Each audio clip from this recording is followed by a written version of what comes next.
Hi ஃப்ரெண்ட்ஸுங்களா, மாலை வணக்கம். என்ன பண்ணுறீங்க? வேலையிலேருந்து வந்துட்டிங்களா? பாருங்கள், ஒரு 7-8 மாதமாக வீணாக போனேன், வெட்டியாக போன ஆளாக உட்காந்துருக்குறேன்.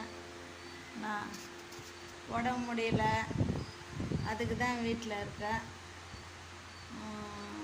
நம்ம செய்யும் தொழிலே நமக்கு தெய்வம். கண்டிப்பாக ஒரு நாள் கூலி கொடுக்கலனாலும் ஒரு நாள் கண்டிப்பாக கூலி கொடுப்பான்.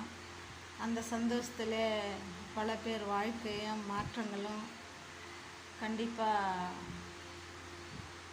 நிறைவேறும்.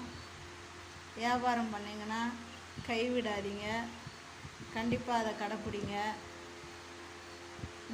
அப்பா அம்மா சந்தோஷம் கொடுக்காதது, வாழ்க்கையில் சந்தோஷம் கொடுக்காதது அந்த வியாபாரம் பண்ணிங்கன்னா கண்டிப்பாக நம்ம வாழ்க்கையை மாற்றும். என்றைக்காக இருந்தாலும் வியாபாரம் பண்ணுறவங்க நம்ம சின்ன தொழிலை பண்ணால் கூட அதை விட்டுடாதீங்க. கண்டிப்பாக அந்த தொழில் தான் நமக்கு கடவுளும் சரி, தெய்வமும் சரி, அப்பா அம்மா அண்ணன் தம்பி புருஷன் எல்லாமே அதுதான் சந்தோஷம். அந்த மாதிரி நினச்சி ரன்னிங் பண்ணுங்கள். பாரு, இன்றைக்கி 8-9 மாதமாக வீட்டில் இருக்கிறேன், வியாபாரம் இல்லாமல். பல காரணமே இல்லாத வேதனைகள்லாம் வருது.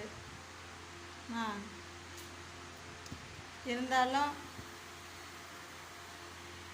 வியாபாரத்துக்கு போனால் தான், வேலைக்கு போனால் தான் நம்மளுக்கு சந்தோஷம், நிம்மதி. அந்த மாதிரி இருக்குது.